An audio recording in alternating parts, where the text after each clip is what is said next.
नमस्कार दोस्तों, स्वागत है आपका हमारे YouTube चैनल में। मेरा नाम शिवानी है। मेरी उम्र 24 साल है। मेरे पति दूसरे शहर जा रहे थे जब उन्होंने खासकर मुझसे बोला कि मेरे छोटे भाई का ख्याल रखना। वो सिर्फ अभी 12 साल का था। मैं मान गई। अब मैं उसे रोज़ स्कूल छोड़ने जाती और लेने भी आती और रात को वो मेरे ही कमरे में सोता। जब एक दिन मेरी मुलाकात उसके सर से हुई तो मैं ये देखकर डर गई कि वो मेरा पुराना आशिक था। मैं घर वापस तो आ गई, लेकिन ये बात मेरे देवर को पता चल गई और वो अब मुझे बार बार ब्लैकमेल करता कि वो भाई को बता देगा अगर मैंने उसकी एक शर्त पूरी नहीं की तो। मैं समझी कि वो मुझसे पैसे मांगेगा या फिर कोई चीज़, लेकिन मेरी जान निकल गई जब उसने मुझसे कहा। मेरी शादी कुछ अभी 4 महीने हुए थे। ज़िंदगी बहुत ज़्यादा हंसी खुशी गुजर रही थी। मेरे घर में हम सिर्फ 3 ही लोग थे, मैं, मेरा पति और मेरा देवर। एक दिन मेरे पति को जॉब के सिलसिले से बाहर दूसरे शहर जाना पड़ा और वो मुझसे कह गए कि मेरे भाई का ख्याल रखना। और मैंने अपनी मोहब्बत का इम्तिहान दिया और मैं अपने देवर का बहुत ख्याल रखती थी क्योंकि वो बच्चा था और मुझे शुरू से ही बच्चों से बहुत ज़्यादा मोहब्बत थी। मैं उसे खुद ही स्कूल छोड़ने आती और फिर छुट्टी के वक्त खुद ही उसे लेकर आती। स्कूल मेरे घर से ज़्यादा दूर नहीं था, मुझे आने जाने में बस 20 मिनट ही लगते थे। लेकिन अब वो बड़ा हो रहा था और अब उसका कमरा अलग होना चाहिए। लेकिन मेरे पति को ना जाने क्या परेशानी थी। वो तो यह बात समझते ही नहीं थे कि मेरा भाई अब बड़ा हो गया है, उसे खुद अपना ख्याल रखना चाहिए। कभी कभी तो मुझे ऐसा लगता कि उन्हें किसी से कोई खतरा है, तभी वो भाई को ऐसे छुपा छुपा कर रखते हैं। लेकिन मैंने इस बात पर कोई ज़्यादा बहस नहीं की और फिर मैंने अपने पति का ख्याल रखते हुए मैंने अपने देवर का ख्याल भी ऐसे ही रखना शुरू किया जैसे मेरे पति रखते हैं, जैसे वो कोई छोटा बच्चा है। मैं जब एक दिन उसे स्कूल छोड़ने गई तो कोई स्मार्ट सा इंसान अंदर स्कूल में जा रहा था। उसे देखकर तो मेरे पैरों तले से ज़मीन निकल गई, क्योंकि वो कोई और नहीं, वो तो मेरा पुराना आशिक था। लेकिन ऐसा कैसे हो सकता है? ये यहाँ कैसे? ये तो मर चुका था कुछ साल पहले, तो फिर ये यहाँ कैसे? और वो भी जिंदा सही सलामत मेरे सामने कैसे खड़ा है? मैं तो बहुत ज़्यादा शौक हो गई थी, यह सब कैसे हो गया? मैंने तो कभी सोचा भी नहीं था कि मेरी और उसकी मुलाकात यहाँ पर यूँ ऐसे बीच रास्ते में हो जाएगी। ज़िंदगी के ऐसे मोड़ पर वो मेरे सामने ऐसे कैसे आ सकता है? वो मुझे इस तरह कैसे मिल सकता है? नहीं नहीं, ऐसा नहीं हो सकता, बिल्कुल भी नहीं हो सकता। वो तो एक हादसे में इस दुनिया से, मुझसे इससे आगे कुछ सोचा भी नहीं गया। और मैं अमन, मतलब कि मेरे देवर को लेकर अपने घर आ गई। और जब मैं घर आई तो मेरे पसीने छूटे हुए थे। अमन मेरे पास आया और आकर पूछने लगा कि भाभी तुम्हें क्या हुआ है? जब मुझसे पूछ रहा तो उसके चेहरे पर हल्की सी मुस्कुराहट थी। मैंने जल्दी से अपना चेहरा नीचे कर लिया ताकि उसे मेरा राज पता ना चल जाए। वो अभी तक मेरे पास ही खड़ा था। उसने मुझे पानी दिया।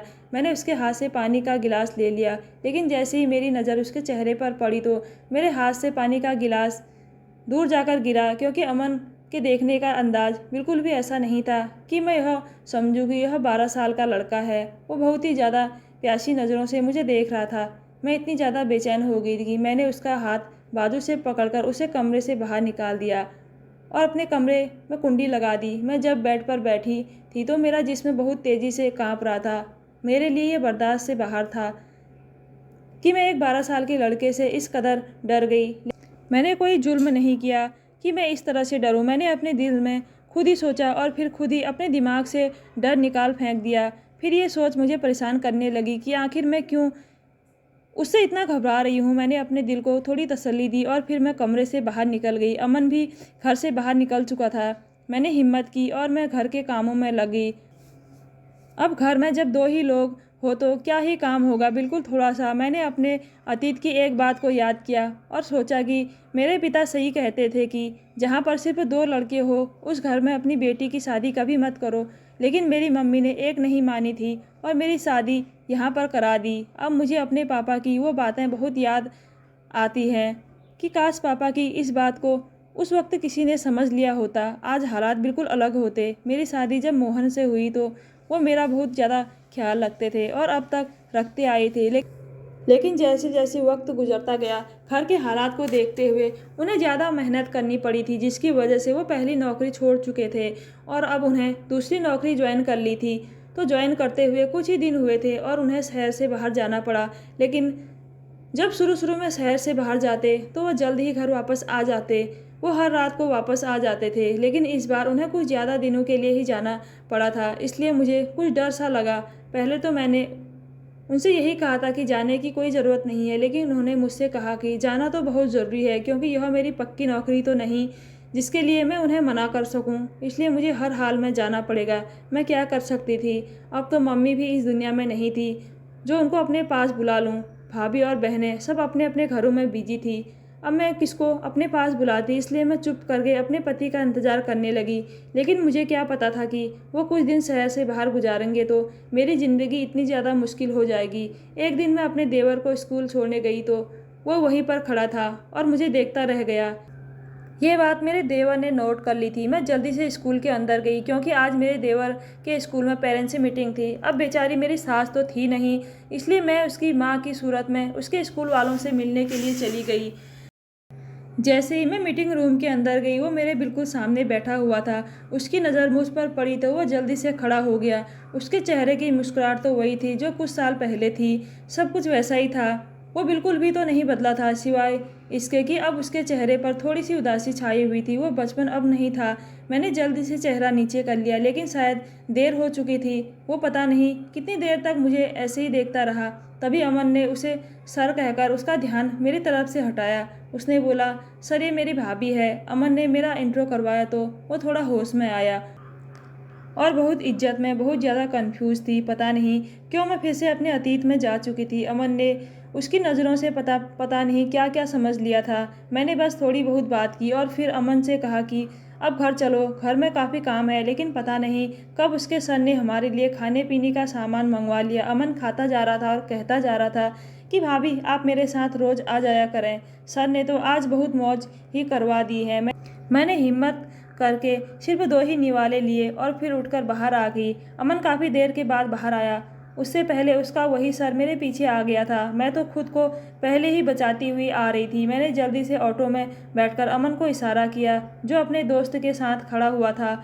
हम लोग घर वापस आ गए। घबराहट की वजह से मुझे सांस लेने में बहुत ज़्यादा परेशानी हो रही थी। अमन घर आ गया और कहने लगा, अच्छा तो भाभी क्या चक्कर था इस बात का? मैंने उससे कहा कि क्या बात है अमन, किस बारे में बात कर रहे हो?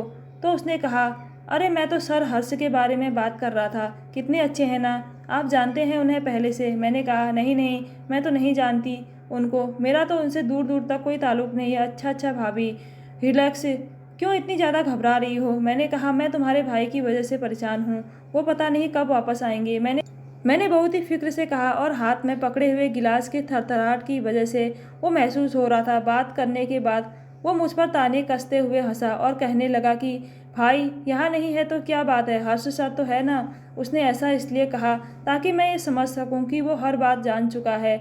मैं इतनी ज़्यादा डर गई थी कि मैंने उसके आगे हाथ जोड़ दिए कि भगवान के लिए किसी को भी मत बताना। तो वो मुझसे कहने लगा कि ये तो मुझ पर है ना कि मैं इस राज को कब तक अपने दिमाग में रखता हूँ। लेकिन भाभी, आपको देखकर लगता नहीं कि आप इस कदर, मैं तो आपको बहुत सीधी सीधी समझता था और आप लगती भी कुछ ऐसी ही हैं। लेकिन आपने कैसे कैसे गुल अपने जवानी में खिलाए हुए हैं। अब देखें कैसे पर्दे उठ रहे हैं और कैसे भेद खुल रहे हैं। लेकिन कोई बात नहीं, अगर आप मेरा एक काम कर देंगी तो मैं ये राज किसी को भी नहीं बताऊंगा। लेकिन इसके लिए आपको मेरी एक शर्त पूरी करनी पड़ेगी। मैं इतनी ज़्यादा डर गई थी और इतनी बड़ी मुसीबत में फंस गई थी कि मैंने उसकी सारी शर्त मानने के लिए हामी भर दी। मैंने उससे कहा कि मुझे तुम्हारी हर शर्त मंजूर है, क्योंकि मेरे दिमाग में तो यही था कि वो मुझसे पैसे मांगेगा या कोई कीमती चीज़। इसलिए मैं बहुत डर गई थी और मैंने उससे कहा, अमन तुम्हें जो कुछ चाहिए मुझे बताओ, मैं तुम्हें दूंगी। मेरे इन जुड़े हुए हाथों की तरफ देखो, भगवान के लिए किसी को नहीं बताना। अमन ने कहा, जी मैं किसी को नहीं बताऊंगा और वो शर्त मैं आपको परसों ही बताऊंगा। मैंने कहा कि आज ही बता दो, क्योंकि मैं नहीं चाहती इस काम में और ज़्यादा देर हो। अरे भाभी, मैं आज बहुत ज़रूरी काम से बाहर जा रहा हूँ, परसों तुम्हें ज़रूर बता दूंगा या कल, आप इतनी बेचैन ना हो। ये कहकर वो बाहर चला गया और मुझे पूरी रात के लिए टेंशन में छोड़ गया। खैर मैंने हिम्मत की और अपने काम किए। इसी पल मोहन की कॉल आ गई और मेरा जिस्म बहुत बुरी तरीके से कांपने लगा। मुझे लगा कि शायद अमन ने उसे सब कुछ बता दिया। बहुत देर रिंग बजने के बाद मैंने कॉल नहीं उठाई और फ़ोन बहुत देर बजने के बाद खुद ही बंद हो गया। अमन पूरा दिन बाहर घूमने फिरने के बाद घर वापस आया तो मैं उसका इंतज़ार ही कर रही थी। वो मुझसे कहने लगा कि भाभी, शर्त तो मैं आपको परसों ही बताऊंगा और मैंने अपने दोस्तों के साथ बाहर खा लिया है, इसलिए आप जाकर अपने कमरे में सो जाएं। भाई कल या परसों आ जाएंगे। वो इस तरह एक्सप्रेशन से कह रहा था कि मैं उसकी उम्र और उसके स्वभाव का अंदाज़ा करने लगी। मैं अपने कमरे में चली गई और रात भर टेंशन में ही रही। ना ढंग से खा सकी और ना ही पी सकी। ना जाने मुझे ऐसा क्यों लगा था कि साथ वाले कमरे में कोई बात कर रहा है। हमारे घर में सारे कमरे ऐसे ही थे, बराबर बराबर। मुझे आवाज़ पहले से और ज़्यादा आने लगी तो मैंने अपने कमरे की दीवार के सुराग में से बातें सुनने की कोशिश की। मेरे पैरों तले से ज़मीन ही निकल गई, क्योंकि साथ वाले कमरे में मेरा देवर एक लड़की के साथ चिपक कर बैठा हुआ था। वह लड़की उससे बहुत ज़्यादा करीब थी और वो उसके कान में बार बार कोई बात कह रहा था। ये सिलसिला काफ़ी देर तक चलता रहा। पहले तो मेरा दिल करा कि अभी जाकर इसका हाथ पकड़कर इसके मुंह पर इतने थप्पड़ मारूं कि गिन ना सके, लेकिन फिर अगले ही पल मुझे ये सोच परेशान करने लगी कि अमन बहुत ज़्यादा चालाक है। ये ना हो कि मेरे जाने से पहले इस औरत को इधर उधर छुपा दे और फिर अपने किए को माने ही नहीं, कहे कि मैंने तो कुछ करा ही नहीं। इसलिए मैंने एक दो दिन इंतज़ार करने का सोचा कि मैंने इसे अलग दोबारा इस हाल में अगर देखा तो फिर मैं इसे कभी माफ़ नहीं करूँगी। खैर, बहुत ही मुश्किल से ये रात गुजरी। कल गुड फ्राइडे था, इसलिए उसको स्कूल नहीं जाना था। उसके स्कूल की छुट्टी थी, इसलिए मैं भी बेफिक्र से सोई रही। लेकिन जैसे ही मुझे याद आया तो मैं जल्दी से उठी और जाकर अमन को जगाया। वो एकदम हबड़ा के उठ गया और कहने लगा कि मुझे आराम से सोने दिया करें। मैं कह रही थी कि मैं गरम गरम नाश्ता बनाने जा रही हूँ, तुम भी खा लो। वो मेरे चेहरे की तरफ देखने लगा, फिर वो मुझसे बिना कुछ कहे ही मेरे पीछे पीछे किचन में आ गया। वहाँ एक स्टूल पर बैठ गया और साथ ही जमाई के ऊपर जमाई लेने लगा। मैंने उससे कहा कि क्या बात है, रात भर सोए नहीं क्या? मैंने तो एक नॉर्मल ही बात की थी, लेकिन वो मेरी बात को गलत मतलब में ले गया और कहने लगा कि भाभी, रात को जागना तो आपका काम है, किसी की यादों में। मैं भला मासूम सा बच्चा क्या करूँगा रात को जाग कर। मैं उसकी बातों से बहुत ज़्यादा शर्मिंदा हो गई और फिर और कोई बात ना कर सकी। वो बहुत मज़े से नाश्ता करने लगा और जब पेट भर गया तो वो मुझसे कहने लगा कि भाभी, मेरी बात सुनो, आप यूं ही ना डर जाया करें, बहुत अच्छी हैं आप, और आप मेरी शर्त सुन लीजिए। मैं एक ही शर्त पर भाई को ये बात नहीं बताऊंगा, अगर आप मेरी ये बात मान लेंगी। और इसके बाद अमन ने मुझसे जो कुछ ही कहा वो सुनने की हिम्मत मैं कहाँ से लाई। मैंने किस तरह से वो बात सुनी और किस तरह से वो बात सही, ये तो मेरा भगवान ही जानता है। वो तो मेरे साथ, मैंने कहा, अमन, आखिर तुम्हें शर्म क्यों नहीं आई? यह बात कहते हुए आंसू मेरी आंखों से तेजी से बह रहे थे। मैं लगातार उसको देखे जा रही थी। अभी शायद ये अपनी कही बात पर शर्मिंदा हो जाए या समझने के काबिल हो जाए कि ये मेरी भाभी ही नहीं, ये तो मेरी माँ समान है। मैंने उसे माँ जैसा ही सलूक किया था, लेकिन कभी देवर भी भाभी माँ जैसे रिश्ते को समझ सके क्या? वो कभी भी नहीं समझते। इसलिए ही इस घटिया इंसान ने इतनी कम उम्र में इतनी घटिया बात कर दी थी। मैंने उससे कहा, तुम्हें अंदाज़ा भी है कि तुम क्या कह रहे हो? उसने कहा कि हाँ, मुझे अंदाज़ा है कि मैं क्या कह रहा हूँ। मैं वही कह रहा हूँ जो आप सुन रही हैं। अगर आपने मेरी बात पर गौर नहीं किया तो आप इसकी जिम्मेदार खुद होंगी। ये तो बिल्कुल वही बात हुई कि आगे कुआं और पीछे काई। अगर मैं उसकी बात नहीं मानती तो भी मैं फंसती हूँ, अगर मैं मान लेती हूँ तो भी मैं मरती हूँ। इसलिए बहुत सोचने समझने के बाद मैंने ये सोच लिया कि ऐसी ज़िंदगी से मौत ही बेहतर है। बेशुमार आंसू मेरी आंखों से बहते हुए मेरे गालों से निकलते और मैं यही कह रही थी, भगवान मेरी मदद कर दे, मैं क्या करूँ? मैं वहीं किचन के स्टूल पर बैठ गई कि आखिर मैं ये शर्त कैसे मान लूँ, मैं क्या करूँ? मैं ये सोचती ही रही, लेकिन मैं कुछ समझ नहीं सकी और फिर मेरा खाना भी जल गया और ना मैं नाश्ता कर सकी और ना ही कुछ और। मैं बस वहीं किचन में बैठी रोती रही। अमन कहीं बाहर जा चुका था। मेरे दिल से इसके लिए नफरत ही निकल रही थी कि यह इतना सा लड़का मेरे दिन रात चैन सुकून का कितना बड़ा दुश्मन बन चुका है। भगवान इसे अकल दे दे। अभी इसे बाहर गए हुए कुछ ही देर हुई थी कि वो वापस आ गया और आकर कहने लगा कि भाभी, आपने क्या सोचा है? मैंने कहा, अमन, ये सब कुछ तुम क्या कर रहे हो? किस बात का बदला तुम मुझसे ले रहे हो? आखिर किस बात का बदला मुझे तुमसे लेना है? भाभी, आप तो मेरी माँ जैसी है, और फिर भला अपनी माँ को कौन तंग करता है? इसके एक एक बात में शैतानी झलक रही थी। मेरा दिल चाहा कि मैं इसका मुंह नोच कर रख दूं, इसके गाल पर इतने थप्पड़ मारूं कि इसे होश आ जाए। कहने लगा, भाभी जी, फिर आप रात को तैयार रहना, मैं आपका इंतजार करूंगा। भगवान, मुझे किस गुनाह की सजा मिल रही है?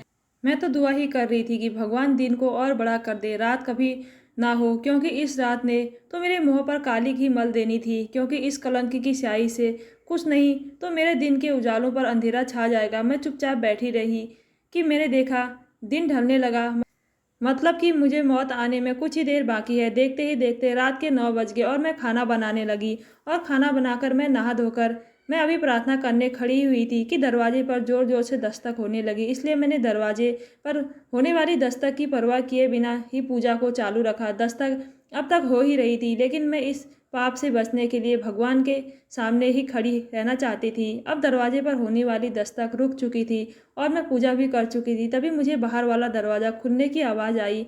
मैं तेज़ी से उठी और मैंने अपने कमरे की कुंडी लगा दी। दरवाजे पर अमन ही था।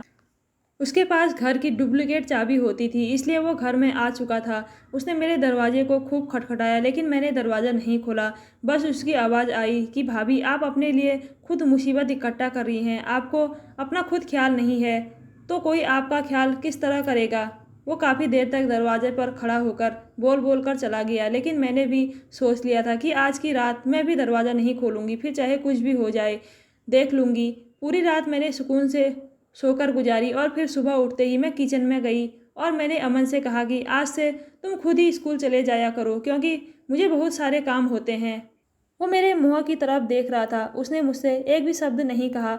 साथ में उसने अपना बैग उठाया और घर से बाहर निकल गया, लेकिन मैं कुछ ही देर बाद रास्ता बदलकर उसके पीछे ही चली गई, क्योंकि मैं भी देखना चाहती थी कि ये किन कामों में पड़ा हुआ है और उसकी जान पहचान किन लोगों के साथ है।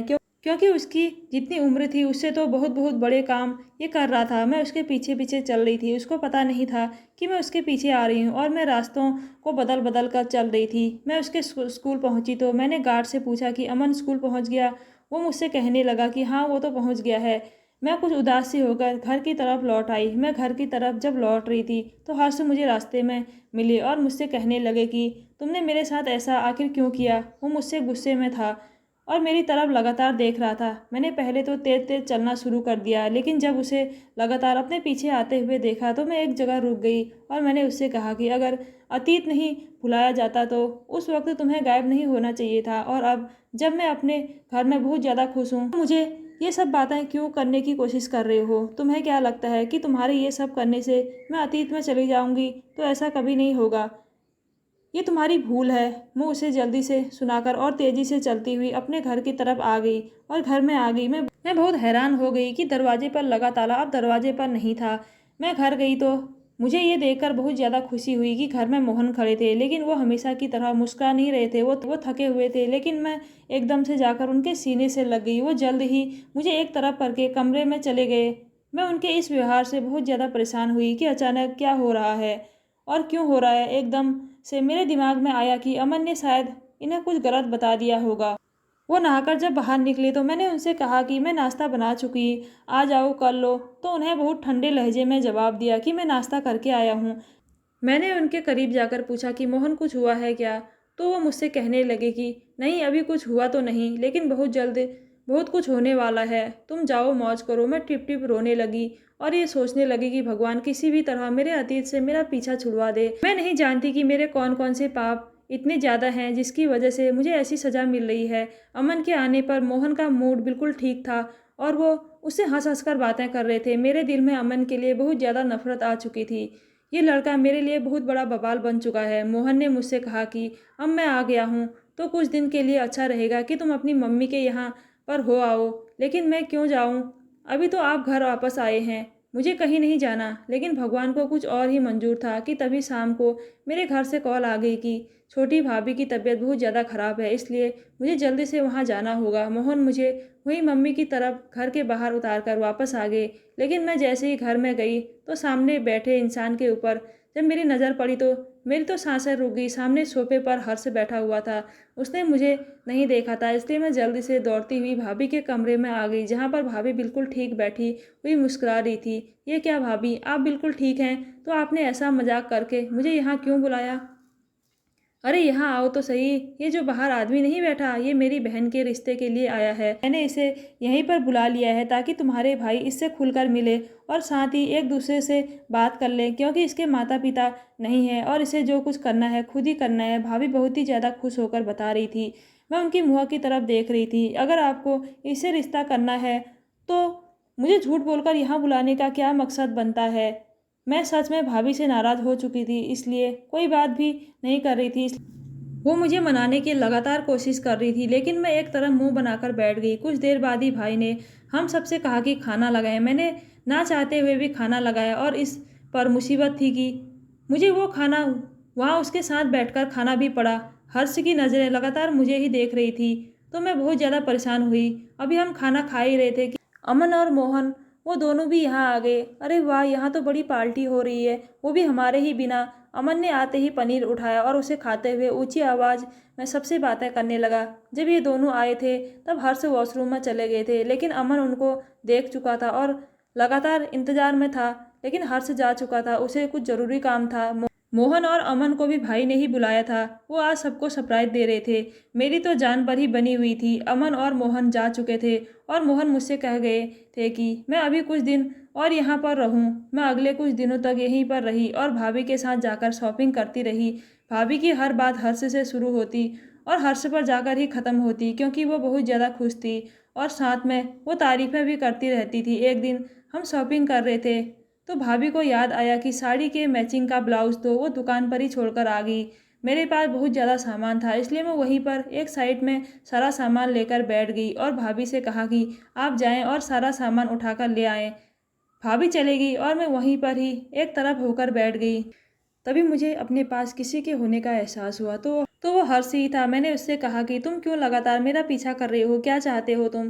तो वो कहने लगा, मैं तुम्हारे पीछे क्यों आऊँगा। वो कहने लगा, तुमने क्यों अपने आप को ऐसे डर में बंद कर लिया है कि जहाँ आसपास तुम्हारे सिर पे परेशानियाँ ही हैं। वो मुझे बहुत हैरत से ये सवाल पूछ रहा था। ना जाने कब से रुके हुए आंसू मेरे उसके ये पूछने पर झलक पड़े। वो आगे बढ़ा और मुझे एक टिशू दिया। मुझे पता नहीं कि मैंने किस अंदाज से वो टिशू पकड़ा और फिर मैंने उससे अपने आंसू साफ किए। कुछ ही देर में भाभी भी आ गई। मुझे नहीं पता उन्होंने देखा या नहीं, लेकिन उन्होंने मुझसे कुछ सवाल नहीं किए और चुपचाप होकर मेरी तरफ देखती रही। मेरी सूजी हुई नाक और आंखें उन्हें बहुत कुछ बता रही थी। भाभी ने मुझसे बहुत प्यार से पूछा कि क्या हुआ है। मैंने बहुत शांति से जवाब दिया कि मम्मी पापा की बहुत याद आ रही है। उन्होंने मुझे गले लगा लिया और अपने साथ लेकर चल पड़ी। आज की शॉपिंग इतनी ही थी क्योंकि मेरी तबीयत ठीक नहीं थी। जब हम लोग घर पहुंचे तो भाई की बहुत ऊंची आवाज़ में बात करने की आवाज़ आ रही थी, जैसे कि वो किसी से लड़ाई कर रहे हैं। हम लोग एकदम अंदर गए। अंदर मोहन बैठे हुए थे और वो मेरे ही बारे में कुछ उल्टा सीधा कह रहे थे कि मैं उनके भाई का ख्याल ठीक से नहीं रखती हूँ और मैं बहुत लापरवाह हूँ। भाई से यह बात बिल्कुल बर्दाश्त नहीं हूँ और वो मेरी तरफ बढ़े और मुझसे पूछने लगे कि ये सब क्या है बच्चा। भाई हमेशा मुझे बच्चा कहकर ही बुलाते थे। अरे ये क्या बताएगी, हमारी तो किस्मत ही ख़राब थी जो हमने इसे अपने घर में जगह दी। बस इसे यहीं रखें। अब अपने घर में मेरा इसके साथ अब कोई रिश्ता नहीं है। मैंने एकदम से जब मोहन की ये बात सुनी तो मेरे भाई ने कहा कि अभी इसी वक्त आप अमन को फ़ोन करके बुलाएं।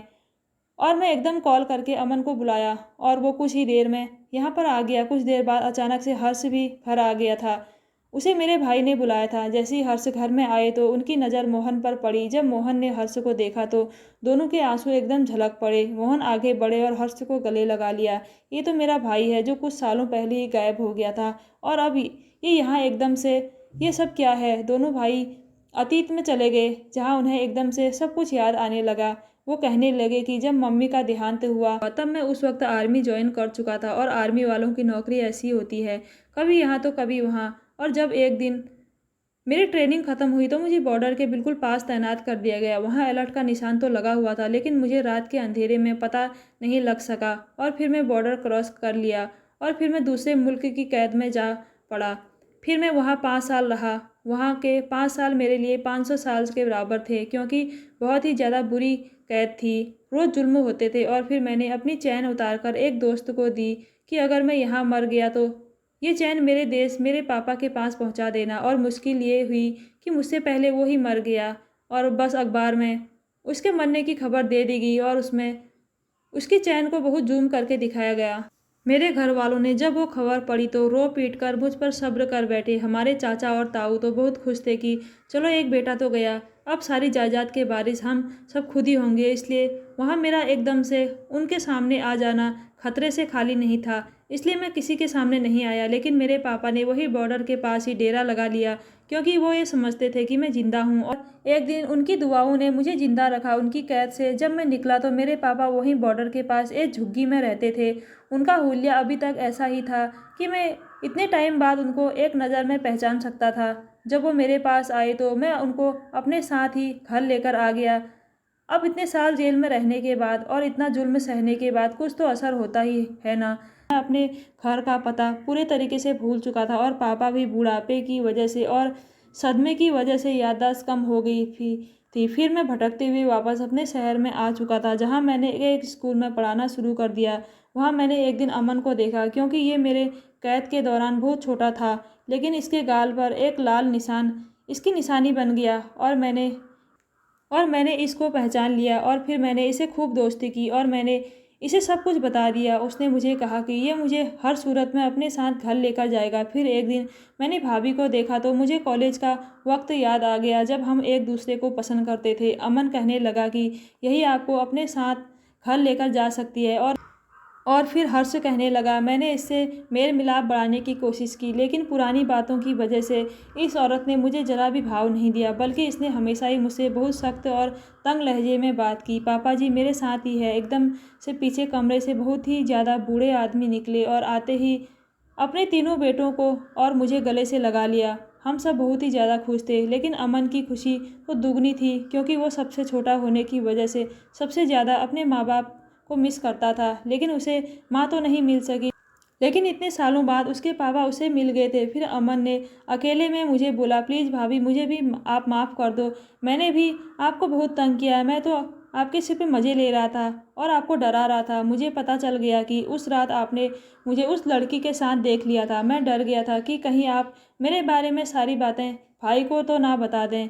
मैं आपकी दिल से इज्जत करता हूँ और आप मेरी माँ समान है। फिर मैंने भी अमन से माफ़ी मांगी कि मैंने भी तुम्हारे बारे में ना जाने क्या क्या गलत सोच लिया था। हम दोनों ने एक दूसरे को माफ़ कर दिया था। अब हम सब के चेहरे खिले हुए थे, हम बहुत ही ज़्यादा खुश थे। मोहन ने सबके सामने मुझसे माफ़ी मांगी थी और मैंने भी उसको दिल से माफ़ कर दिया। तो इस कहानी के बारे में आपकी क्या राय है, कमेंट करके ज़रूर बताइएगा। दोस्तों, आपको हमारी ये मज़ेदार कहानी कैसी लगी, आप हमें कमेंट बॉक्स में ज़रूर बताइए। यदि आपके पास भी ऐसी कोई प्यारी सी कहानी है या फिर ऐसी कोई कहानी जिसे कुछ शिक्षा मिले, तो आप हमारे साथ उसको ज़रूर शेयर करें। अच्छी लगी तो आप हमारे इस वीडियो को लाइक शेयर ज़रूर करें और ऐसी ही दिल को छू लेने वाली सच्ची सदाबहार कहानी सुनने के लिए हमारे चैनल को ज़रूर सब्सक्राइब करें। धन्यवाद।